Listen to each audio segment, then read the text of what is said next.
Pisces, pause and listen.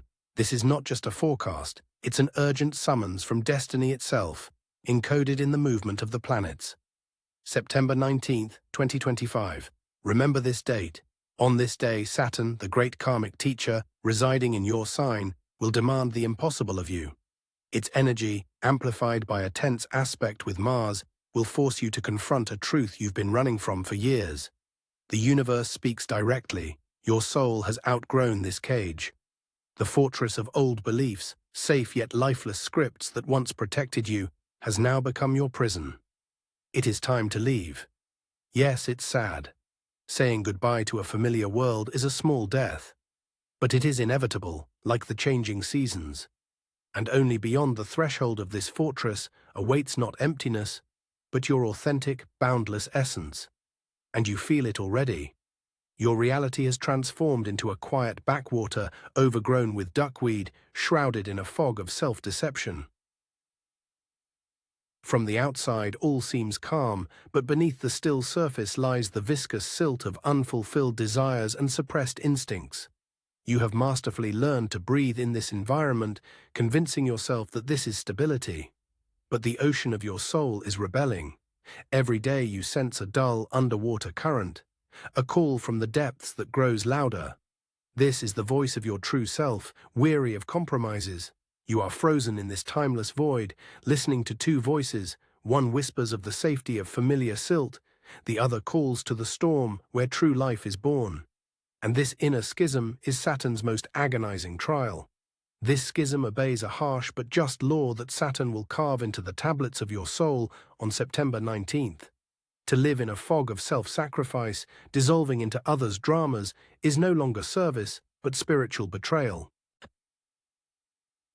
The universe demands that you demonstrate the highest form of love. Love for your own potential, which you have so long drowned in others' swamps. Every time you choose the role of rescuer for others, to avoid building your own ark, you commit an act of self-destruction. Mars, igniting your Saturn, will transform this internal corrosion into sharp, unbearable pain.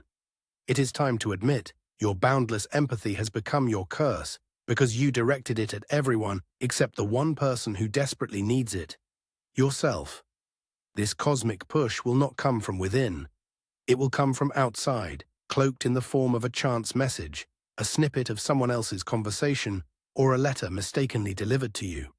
On September 19th, the universe will hold up a mirror to you in the form of someone else's destiny. You will see or hear a story that will reflect, with chilling precision, your own tragedy of stagnation. Perhaps it will be an account of someone who never dared to leave, and their ending will become a resounding prophecy for you. Or perhaps you will learn the truth about those you have long cared for, and realize that your sacrifice was not just in vain. It fueled their illusions and poisoned your soul. In that moment, the veil will fall, not gently, but torn away by Mars's sharp movement. Truth, sharp as a scalpel, will lance the abscess you called patience. This event is not punishment. It is a key thrown to you through the bars of a prison cell, because from within you had forgotten how to look for it. After this moment, ignoring the sound of the lock, which can finally be opened, will become physically impossible. And this other's story will strike you like a bolt of lightning, not in the outer world, but at the very core of your being. In one deafening instant, all the fog, all the viscous lies you breathed, will burn to ashes, leaving behind only a ringing, sterile clarity. The internal dialogue that drove you mad for years, the debate between fear and dream, will cease mid-sentence. The voice that whispered of safety will be incinerated. Only one will remain, the cold, calm, and absolute voice of your soul, which no longer asks, but commands. Within you will awaken not a rescuer for others, but a sovereign for yourself. The realization that every next day spent in this fortress is not just a waste of time, but a slow, conscious self-destruction, will become physically palpable. This is the awakening of a hero who realizes that the main dragon to conquer is their own complacency. And looking back from this new, icy vantage point, you will suddenly understand the true meaning of recent years. This entire series of disappointments, quiet capitulations, and energy draining into the sand, it was not a meaningless cycle of hell. Saturn did not torment you, it prepared you. Every loss was not a scar, but a step from which you could see further. Every betrayal was not a wound, but a harsh lesson in calibrating your inner compass, which had gone astray, pointing to everyone but yourself. The universal law states, to build something new, you must burn the old to ashes. And the fuel for this cleansing fire became your tears, your weariness, and your despair. You paid in full for this clarity. It is this very pain that has become the strength now capable of shattering the walls of your prison. Beyond the ruins of this prison, you are not awaiting freedom in its usual sense, with its chaos and uncertainty. Something greater awaits you, sovereignty.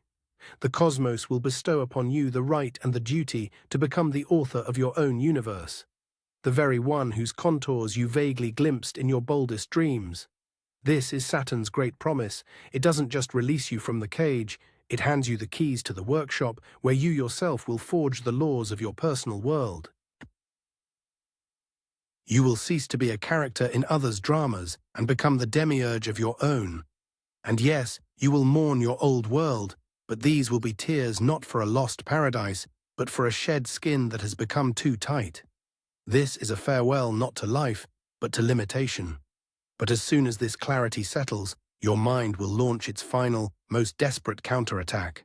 The ghost of old comfort, woven from nostalgia and fear, will creep up to you and begin its seductive whisper. It will remind you not of pain, but of moments of peace. Not of betrayal, but of rare minutes of warmth. The voice of doubt, so familiar and native, will ask, what if there's nothing beyond the wall? What if you trade familiar, albeit agonizing, suffering for absolute ringing emptiness? Your soul, accustomed to dissolving into others, fears to death being alone with itself in the cold cosmos of responsibility. And this fear is the last, most insidious guardian at the gates, swearing that beyond them lies not freedom, but an icy, starless night. It is at this moment, when fear paints a starless night for you, that the cosmos bestows upon you your true role. You are not a fugitive. You are the cartographer of the unseen. Your mission is not merely to survive in emptiness, but to map it. Your hypersensitivity, which was once your curse, now becomes your main instrument, the astrolabe of the soul. You are called to chart routes where others see only chaos, to name the underwater currents that govern destinies, to translate the silent whisper of intuition into the language of clear, undeniable decisions. This final fear is not a wall, but an examination for the right to wield this sacred instrument. Your departure is not an escape from the world, but an inauguration into office. The office of one who illuminates the path for their own soul, transforming the terror of the unknown into the grandeur of discovery. And so, you rise. Your body, which yesterday was bound by apathy, moves with the cold, precise accuracy of a surgeon. You do not pack your bags or write farewell letters. You perform one, almost imperceptible action.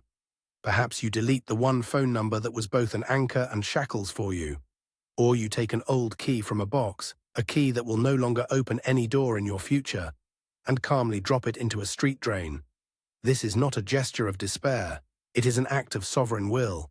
A quiet, irrevocable no to an entire layer of reality. In this moment, you are not burning bridges. You recognize that the shore they led to was always a mirage. The first act of your old life is over. Curtain. And when the lights come up on the stage again, the scenery will be different. 3 main trials await you, 3 landscapes of your new soul. The first is the misty harbors of relationships. Here you must learn to be a lighthouse, not a life raft. Stop drowning in others' storms and begin to illuminate your own safe channel, taking on board only those willing to sail alongside you, not on you. The second trial is on the peak of vocation. Enough of being a diligent stonemason in someone else's citadel. Saturn demands you become the architect of your own temple.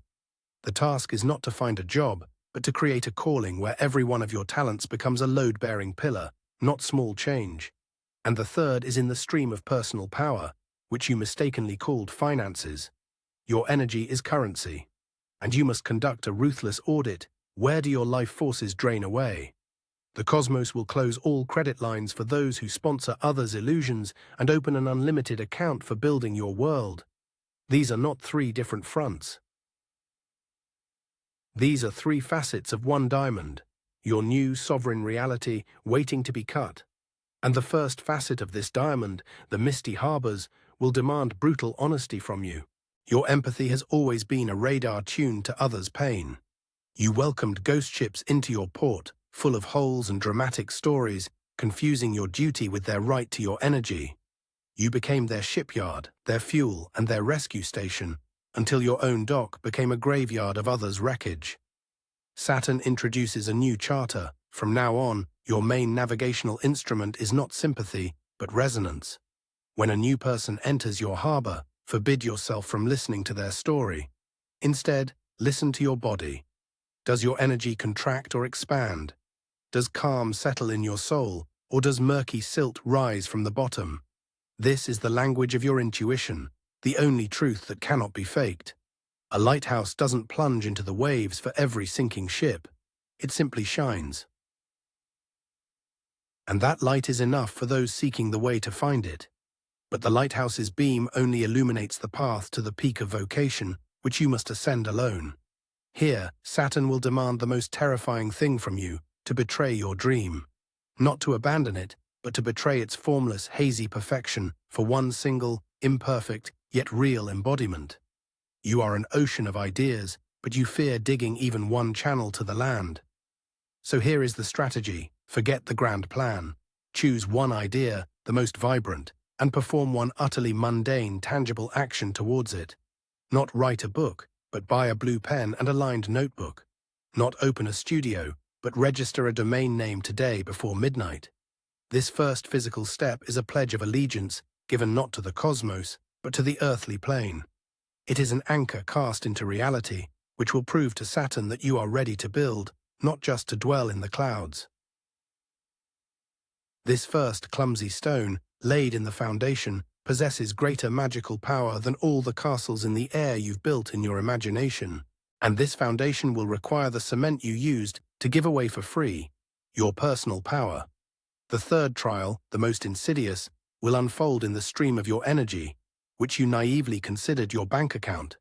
You are spiritually bankrupt, not because you lack money, but because for decades you gave interest-free loans of life force to everyone who complained about their fate. Your energy drained not into your goals, but into patching up others' holes, making you rich in others' eyes and destitute in your own soul. And now, Saturn's command, declare default, not on financial obligations, but on emotional ones. Impose a total embargo on free consultations, rescue operations, and emotional investments in others' dramas. Learn the most terrifying word for you, no. Not as a refusal, but as a sacred act of resource preservation. This period of conscious spiritual frugality is not selfishness, but resuscitation. You must accumulate the initial capital of strength, without which you cannot build a temple or even a modest hut on the peak of your vocation.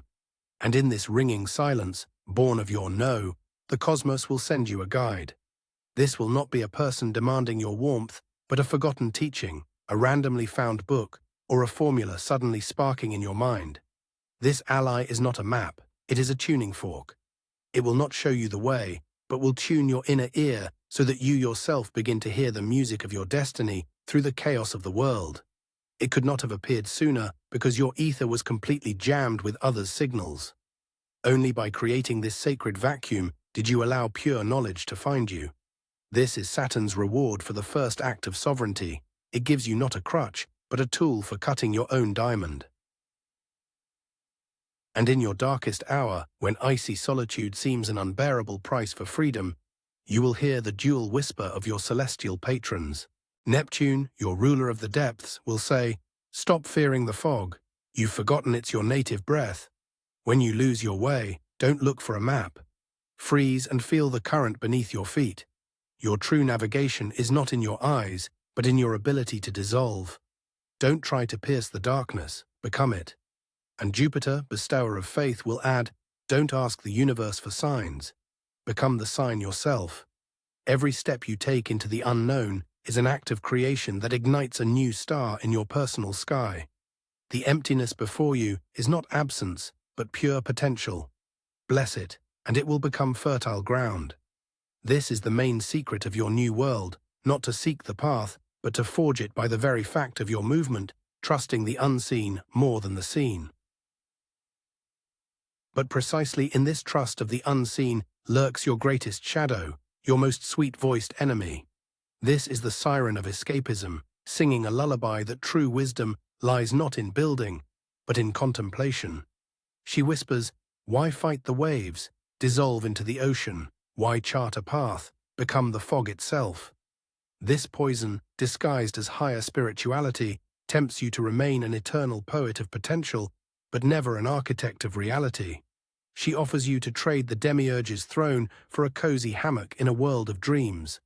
And this trap is more terrifying than any prison, because its walls are woven from your most beautiful illusions, and its key is the will to act, which it lulls to death. And so you take the first step into this emptiness, and lo and behold, the ground beneath your feet proves solid. The first no to toxic rescuing slips from your lips, and in response, not a storm, but surprised silence. The first call about your calling meets not a wall, but a suddenly open door. A dangerous, sweet thought creeps into your soul. Was it really that scary? Maybe I imagined it all? This is the euphoria of a fugitive who discovers the prison gates were, in fact, unlocked. Do not be deceived. This favorable wind is not a reward. This is Saturn's last, most sophisticated test. It lulls your vigilance, giving the illusion of a swift victory, to see if you will stop halfway, intoxicated by easy success. The universe deliberately removes all obstacles from your path to check if you are capable of walking when nothing pushes you from behind, but only the call of a yet invisible summit beckons you forward. And then, on the night of September 18th, under the icy surgical light of the full moon in Aries, your old world strikes back. It will not be the roar of battle, but a quiet knock on the door of your new soul. A message will come from there, from the past, a plea for help, formulated with diabolical precision to strike your deepest vulnerability, your sense of duty. This is not an ultimatum, it is poison in a spoonful of honey. The last desperate attempt by the system you abandoned to reclaim its main energy resource, you. And in that moment, the illusion of an easy path will burn to ashes. The cosmos puts the question squarely, have you truly become a sovereign, or were you merely playing one while it was easy? The easy path is over. Now before you is an abyss across which you must either build a bridge of your own will or fall into it forever, dragged down by the ghosts of the past. This is Saturn's true examination, and here is your answer. It is born not on your lips, but in the absolute silence of your center of gravity. A quiet internal shift of the soul's tectonic plates. You await screams, accusations, the final act of tragedy. But in response, only the deafening echo of your decision, and in this silence awakens the most terrible torment. Phantom pain for an amputated role. Your soul, accustomed to vibrating in unison with others' suffering, now finds no signal and writhes in a vacuum. You sacrificed not a person. You sacrificed your status as a savior, your noble mission, your reflection in their grateful or unhappy eyes. This is the true sacrifice Saturn demands, to kill the beautiful martyr within you, so that a stern master may be born. And this coldness in place of the familiar fire, that is the first highest price for the right to build. And this coldness begins to live its own life. It grows within you as icy needles of doubt, and each one whispers the same heretical thought. What if you were wrong? What if your prison was not a prison, but an ecosystem, the only environment where you were needed and alive? The silence you mistook for freedom turns into a vacuum, proving your insignificance. You look at your hands, with which you intended to build a temple, and see in them not the strength of a master, but the trembling of an outcast, freezing at the gates of a paradise from which he himself cast himself out. The peak of vocation, which seemed so close yesterday, is now just a mocking peak on the other side of a bottomless abyss of despair. Victory over the past has turned into complete defeat before the present. You have not gained sovereignty, You have simply lost yourself, and in this deafening emptiness, there are no enemies, no allies, only you and the echo of your fateful choice.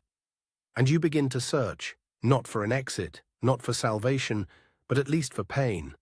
The familiar pain that was proof of your existence, your connection to the world. But it is gone. You feel the contours of your soul, trying to find that very nerve that for decades responded to others' suffering, and you encounter a smooth, cold emptiness. You no longer exist in reflection. You are a mirror turned to a starless night, and there is nothing in you. And here it is, the chilling truth, more terrifying than any sentence. You sought your true self, free from others. And you found it. It is this silence, this vacuum, this nothingness. Nothing remains that could be betrayed or saved, except for this emptiness, which is you. And in this absolute emptiness, where there is neither pain nor hope, the image of that tuning fork suddenly surfaces. A forgotten book on a shelf, a strange formula glimpsed in someone else's speech. Before, you sought an answer in it, but now you understand, it was itself a question. Its purpose was not to fill your emptiness, but to teach you its sound. And a new strategy is born, calm as the breath of the cosmos. Your empathy, this gift and curse, is no longer a sponge soaking up others' dirt. It is the needle of a gramophone, lowered onto the vinyl record of silence. You begin not to seek meanings, but to emanate them. Not to catch others' waves, but to generate your own frequency that will structure the surrounding chaos.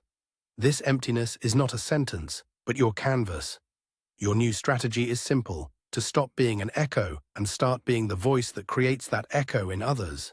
You haven't found yourself, you've gained the right to create yourself from scratch. And this creative force launches within you a great hunt. You are tracking not prey, but substance. Your goal is the black pearl of sovereignty. This is not a treasure to be found in others' depths. It is the first drop of your new soul, crystallized from the absolute vacuum of your will. Before, you were a diver for others' tears, mistaking their murky grains of pain for jewels. Now you yourself become the shell. Your task is to withstand the pressure of emptiness long enough for it to give birth within you to this singular artifact, imbued with all darkness and light. It is the materialized answer to the question, who are you? Given not in words, but in flawless density, this pearl is your new center of gravity, around which you will begin to orbit your own universe. And this new gravity immediately shifts your perspective. The three trials, misty harbors, peak of vocation, and stream of power, cease to be separate fronts. You see them as a single map, where all territories are interconnected, and your new center of gravity dictates the only true route. The pearl within you is not an ornament, but condensed will, demanding embodiment. All lessons are integrated, all pain is transmuted into fuel. You are ready for the last decisive act, the great exodus.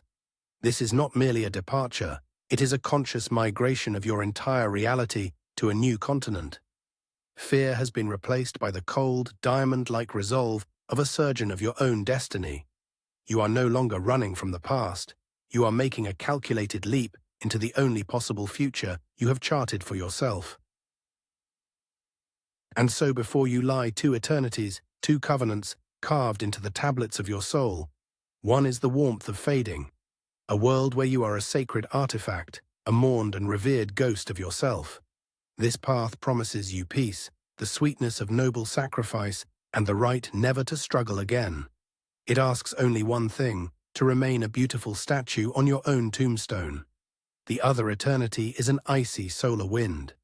In it, no one remembers your exploits or mourns your wounds. It promises nothing but the sharp edge of the present moment and the right to breathe. Here you are not an artifact, but a smith, obligated each day to forge from emptiness both your own armor and your own sword. And your choice is not a step, but a change of faith. To betray the god of comfortable death for the god of relentless life. And you make this choice without a single word, simply turning your back on the warmth of the mausoleum and inhaling into the cutting wind of change. And this wind immediately responds. It doesn't just hit your face, it begins to speak to you with the voice of your own shadow, the voice of all the fears you once fed. You are an imposter. Your sovereignty is pride, your pearl just a hardened drop of self-pity. You are water, you have no form. I will scatter you to dust, and not even a wet trace of you will remain. But you do not answer. You do not argue. For the first time in your life, you do not try to justify or prove anything. You simply shift your focus inward to the cold, flawless weight at the center of your being. And then the wind screams its last deadly argument into your ear. You are alone. And in that moment, you understand. Solitude is the price not for freedom, but for wholeness. You are not empty. You are full. Full of yourself to the brim. And the wind is powerless to disperse that which is itself a universe. And this inner fullness gives birth to a new physics of being. Your decisions are no longer the result of agonizing choices, but a consequence of your center of gravity. You do not choose where to sail. You radiate gravity, and the right shores are drawn to your course. Your empathy, yesterday a viscous swamp, becomes a crystal-clear lens. You see the structure of others' pain without drowning in it. You hear the true motive behind words without getting entangled in the drama. You gain not loudness, but weight. Not invulnerability, but a wholeness that cannot be fractured, because there are no longer cracks of compromise within it. The old fortress has fallen, but in its place you have gained something immeasurably greater. A home without walls, because its boundaries are the boundaries of your consciousness. And the world begins to respond, not with random events, but with precise, calibrated acts of synchronicity. People entering your field are no longer mysteries or rescue projects. They are living indicators of your own frequency. You no longer try to understand them, you read the space between you. Is there clarity and lightness in it, or the viscosity of old fog? Your life ceases to be a chase for results. It becomes the art of calibration. You no longer build a bridge to the future. You simply become the shore to which the reality you need docks. This is life beyond the fortress, not a struggle for a place in the sun, but the quiet realization that you are the sun. And so you stand, not on the ruins of the past, but on the launch pad of your own eternity. Your inner compass no longer seeks north. It has become the pole itself, radiating meaning and gravity. And in this absolute silence, where the wind of fear once howled, now sounds your new law, your mantra, forged from pain and will. I do not dissolve into the world. The world crystallizes around me. Remember this feeling.